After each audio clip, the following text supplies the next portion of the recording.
ఇది కుంకుడు చెట్టు అండి. కుంకుడు చెట్టు. ఓకే, కుంకుడుకాయ చెట్టు ఇది. అసలు ఎప్పుడు చూడలేదు, అందుకే గెస్ కూడా చేయలేకపోయాము. సో ఇది కుంకుడు చెట్టు. ఇది కుంకుడుకాయలు వస్తుంటాయండి? ఇంకా రాలేదండి. ఓకే, నాటువి కదా, ఇవి టైం పడతాయి కొద్దిగా రావడానికి. కుంకుడు చెట్టు, కుంకుడుకాయలు ఎక్కడ వస్తాయండి వీటికి?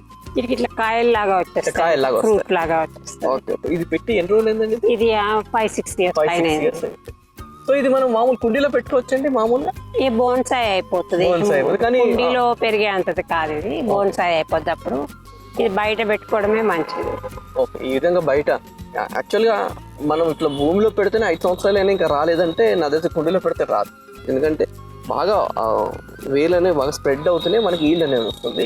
కానీ ఇలా కుండీలో పెట్టినా కానీ ఇంకా రాలేదంటే ఇట్ విల్ టేక్ టైం. కాబట్టి కుండీలో వచ్చే సమస్య లేదు. కొంచెం ఈ వేప చెట్టు కూడా నీడ్ అయిపోయింది, ఇది కొంచెం ఎండ తక్కువ అవుతుంది. ఓకే, అది కూడా ఒక రీజన్. ఓకే, సో అవును కరెక్ట్. ఎండు ఉంటే కూడా కొద్దిగా త్వరగా ఈల్డ్ వస్తుంది. వేప చెట్టు మొత్తం కవర్ చేసేస్తుంది. ఇంటికి ఓకే, కానీ మొక్కలకి కొద్దిగా కష్టం. కాబట్టి కొన్ని మొక్కల్ని అందుకే కొన్ని మొక్కలకి ఎండ అవసరం లేదు, వాటిని మాత్రం తీసుకొచ్చి వేప చెట్టు కింద పెడతారు. కొన్నిటిని మాత్రం తీసుకెళ్ళి అంటే గులాబీ లాంటి వాటికి మాత్రం కంపల్సరీ ఎండ కావాలి.